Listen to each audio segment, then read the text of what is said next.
Hope everybody's having a good night. I am about to go exercise.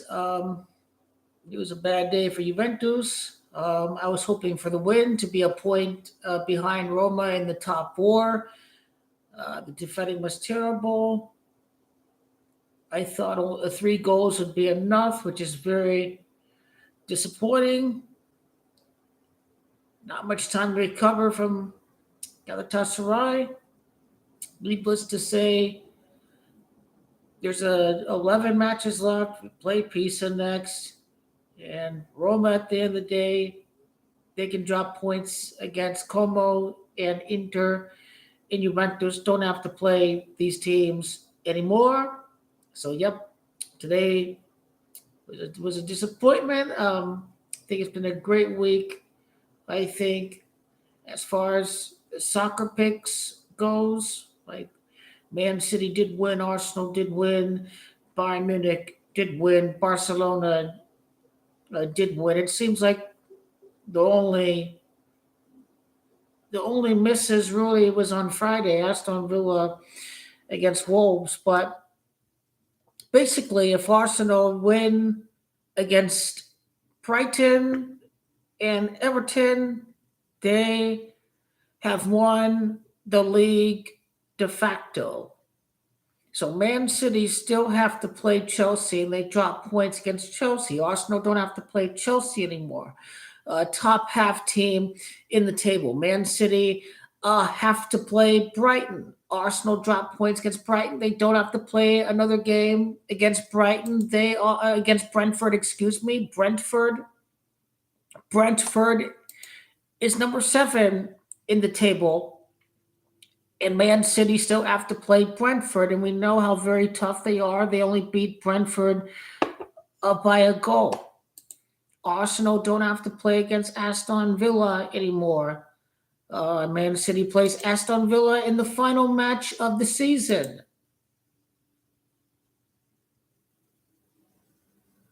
And the last team is Everton. If Arsenal can defeat Everton, they are number 8 in the table.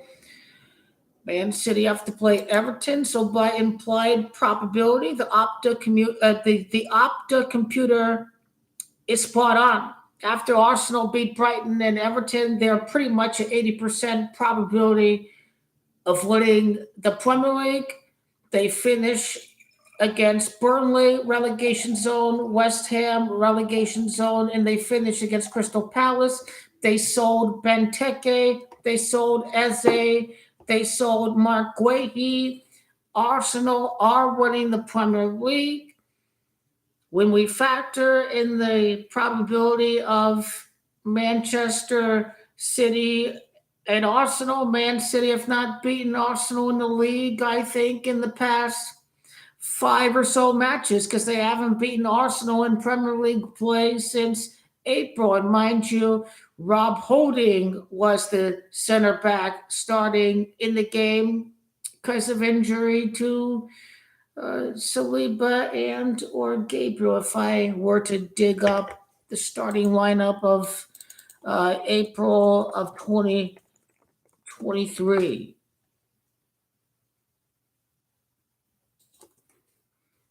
They've drawn 0-0, 2-2.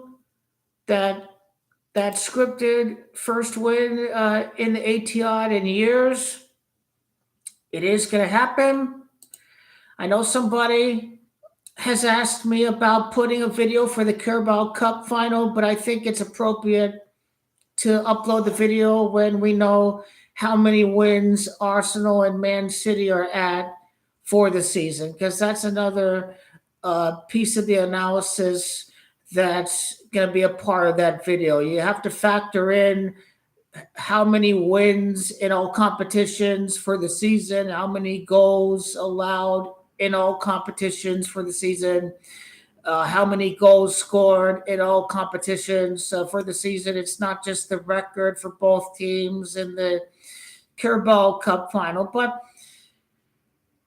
how we look at the Champions League draw is that they could be scripting the quadruple narrative. Now, just because there's a narrative, it doesn't mean they're scripting it to actually happen all the way to the end. So a quadruple could be in play in the month of March and April, but it's not going to ultimately be successful. And I want to go into that a little bit too. I'm going to show people the closest team to winning the quadruple was 2022 Liverpool. They were in the Premier League driver's seat. You remember, Man City were down 2-0 to Aston Villa. They came back to win 3-2, the final match day of the season. And then Liverpool went on to lose the Champions League final to Real Madrid. So it has been somewhat close to having been achieved in the past. And it is something that is very hard to win at the end of the day. Injuries, fatigue for competitions, it's very hard to do. It's very hard to win, but you can never say never. There still is a chance of the quadruple. So that's interesting. And then the other interesting narrative is the point deduction penalty. This could be one last trophy for Pep Guardiola.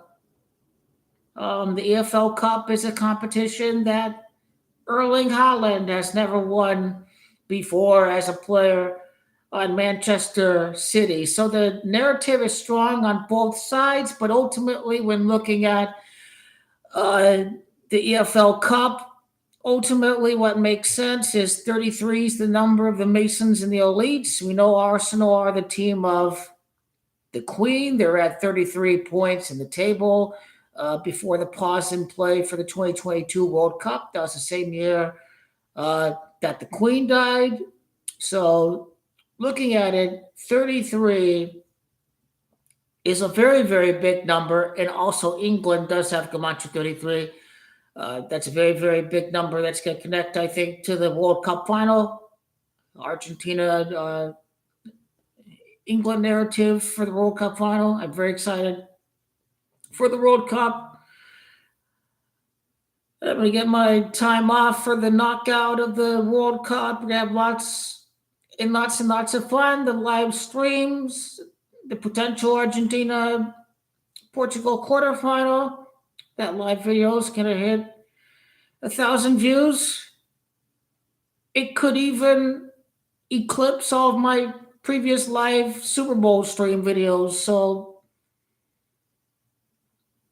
I don't think anybody thinks Portugal or Argentina are going to finish runner-up in their group.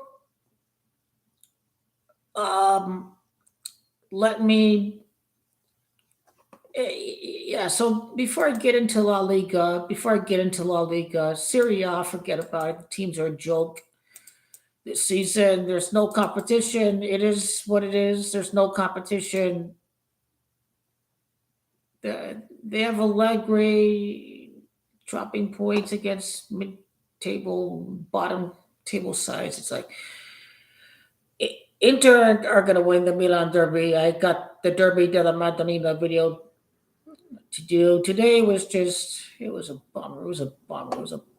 I did not stop watching the game when it was 3-1. I was watching the game. I knew there's always a chance, and we did it. Thank goodness. 4 points behind, not 11 matches to play, but Juventus play first. They get Pisa, so hopefully Roma drop points against Como, and it's not over till it's over. I promise you that. Top four. I won't even talk about the dynamics of Juventus missing Champions League, until it's a certainty if it does happen. So yeah, it's a joke.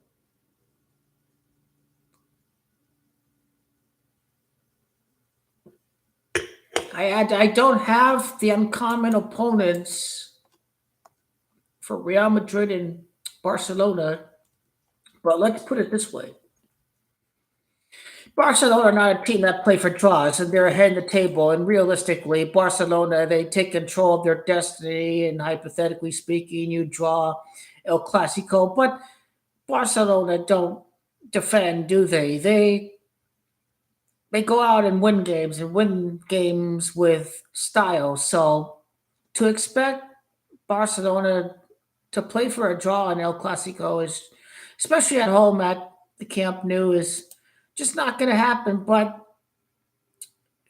articles were put out a week or two ago that Real Madrid has got the easier run to the La Liga title, especially after the loss to Girona. But um, Athletic Club, seems like Barcelona have handled them pretty well, but Barcelona have handled the Athletic Club pretty well during the last couple of years. So Barcelona are in the driver's seat. Athletic Club defend very well. Real Madrid, they don't score as well as Barcelona. So hey, that's another easy team. That's another difficult team. That's another difficult team that if Barcelona do get the 3 points, that they get them out of the way. Sevilla used to be good. Sevilla marched to 15. Well, Sevilla are -7 goal differential, so 11th in the table. They're not 14 to 20. Let's put it that way. I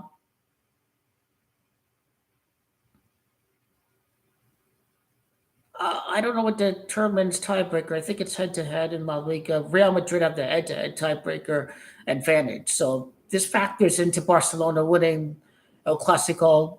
They will have to go for the win, I think, because of the tiebreaker situation. Getafe are just a dirty, scrappy team, I think. Uh, could give Real Madrid problems, but they don't even average a goal per game. So Real Madrid should take care of Getafe without any problems. We know how difficult derbies are. The Madrid derby, let's say if Barcelona beat Atletico Madrid, then it would really put the pressure on Real Madrid to pick up the 3 points against a much better Atletico team that now has Ademola Lookman from Atalanta, star on the Eagles of Nigeria. He may leave at the end of the season, but Anton Griezmann is still there. Solorth, the striker, uh, Julian Alvarez, he could leave. I don't know, but lots of firepower at that front line of Atletico Madrid. I like how La Liga has set this up. So there's an international break after March the 22nd. So before the international break, that is the Madrid Derby. Real Madrid, Atletico Madrid. The day before Easter, I would say this could benefit, well, Barcelona get rest before a tough game against Atletico Madrid after the international break on April the 5th. Forget about El Clasico. The title could be decided based on whoever drops points against Atletico Madrid. So this is the situation facing the La Liga title race. I've not paid attention to Club Athletic. Okay, they're top half of the table. Real Madrid, do they have to play Athletic Club again?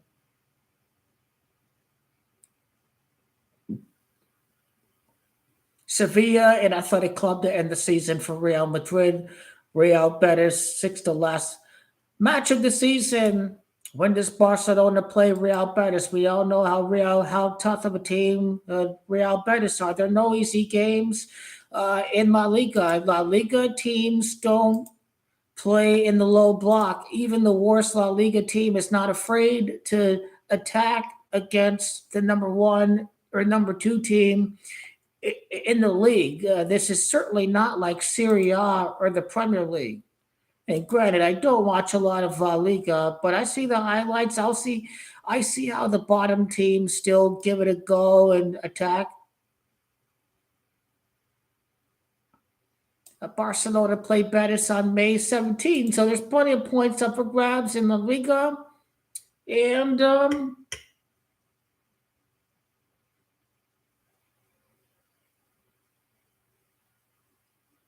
Barcelona win the league.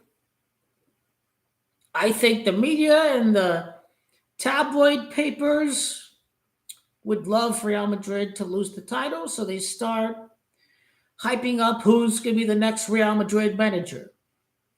So that may be very well what is written for La Liga.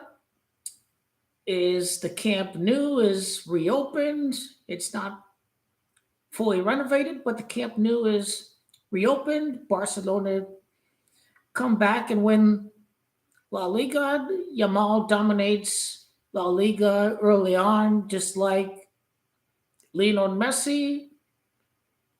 They shouldn't be completely comparable. We'll find out how good Yamal is, but I like how Lamine Yamal just wants to be the best possible version of himself without trying to be somebody that he isn't, which is Lionel Messi. So I do appreciate that from Lamine Yamal. Real Madrid lose the title, and they start wondering who's going to be next Real Madrid manager. Ribolla's job is not going to be secure, especially if they lose against Manchester City. I know Mbappe may miss the tie. Man City, I think, are going to advance. I think Manchester City winning and Real Madrid losing the La Liga. I think these tabloid papers are going to say Jose Mourinho to Real Madrid, or maybe this player Zidane goes back to Real Madrid and he coaches Mbappe. He coaches a year in Real Madrid and he leaves after a year and resigns and takes the French job or whatever. So tabloids are something to look out for, especially if Real Madrid are out after the round of 16 and lose out on the title to FC Barcelona. This completes my football roundtable and lots of good action in the month of March. Very entertaining weekend. First hat trick of Lamine Yamal, the Dura Classicer, had a very scripted, dramatic ending that's going to foreshadow who is going to win the scripted Champions League title. It is going to be FC Bayern Munich. Bayern Munich win the Champions League. Harry Kane has a Ballon d'Or campaign. Forget about Arsenal. They're going to make the final, but a former Tottenham Hotspur player is going to defeat Arsenal in the Champions League final. I'm sorry if you like Arsenal, but that's just how it's been written. It's been written. They literally predetermined this stuff. And by the numbers, Luka Modric, 88th goal of the season for Bayern Munich in Bundesliga to win the Der Klassiker, to win the Bundesliga de facto. Budapest is 88, 88th trophy for Bayern Munich. In the Champions League final, they win DFB Pokal, they win the Bundesliga. It's already been scripted and set up for Bayern Munich to win the Champions League. The 25th goal allowed for Borussia Dortmund. Budapest is 25. Bayern win 3-2. Hungary 32. 3 months and 2 days before the Champions League final for Bayern Munich's 32nd win in all competitions. They scripted that game almost perfectly. The Der Klassiker was 100% fixed. From the score to the nth goal of the season was absolutely scripted. If go back to my video on Saturday,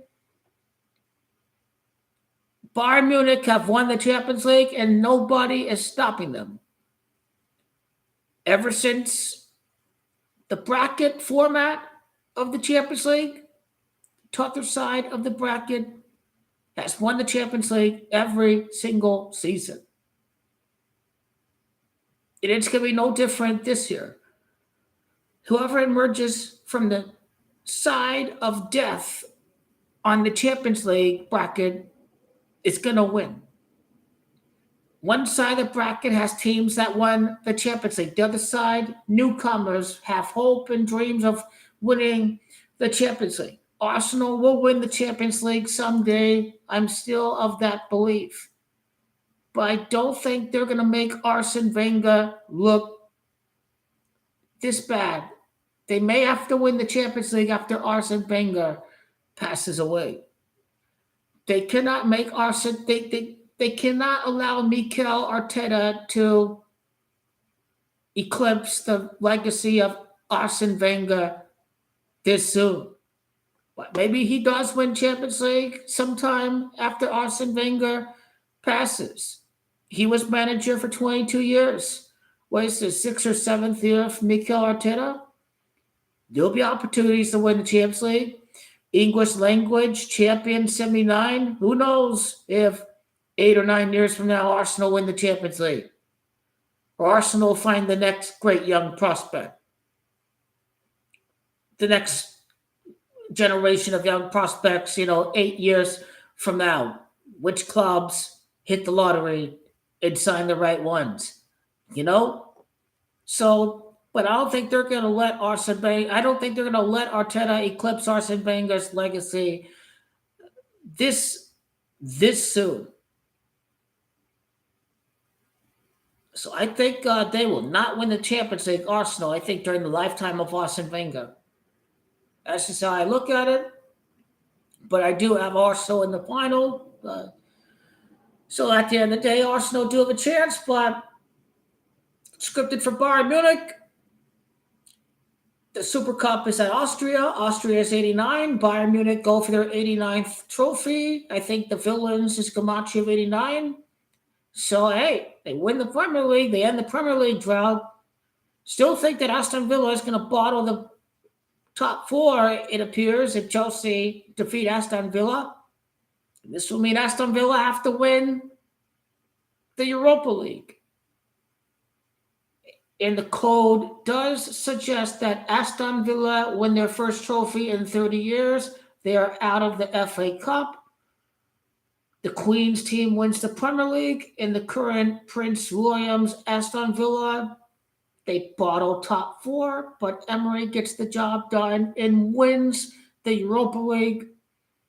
Aston Villa's only European Cup win in the Champions League, it was a victory over Bayern Munich. We can see Aston Villa against Bayern Munich in the Super Cup. Aston Villa had an upset win over Bayern Munich in the group stage in last year's Champions League at Birmingham. And I believe Bayern against Villa is going to be the EFL Cup. Harry Kane wins the Champions League. Maybe he spends one more season at Germany. There's nothing left to conquer with Bayern after winning Champions League. So this means that Harry Kane will return to Tottenham Hotspur and surpass Alan Shearer for the all-time Premier League goal record in a career. That is what's been scripted and set up for Harry Kane to do. To have a hero's welcome at Tottenham Hotspur, just like Ronaldo had a hero's welcome at Manchester United. Harry Kane won the Champions League. There's nothing more to win. Now it's about passing Alan Shearer for the goal record. And his family is Tottenham Hotspur. I don't think Harry Kane's going to go to Manchester United. He will certainly not join a London club that's a rival of Tottenham. So I think Harry Kane's going to go back to Tottenham. There's no pressure to win trophies. It's very relaxing. It's easy money. So I think that's where the script's going to take us as far as the end of a legendary career for Harry Edward Kane.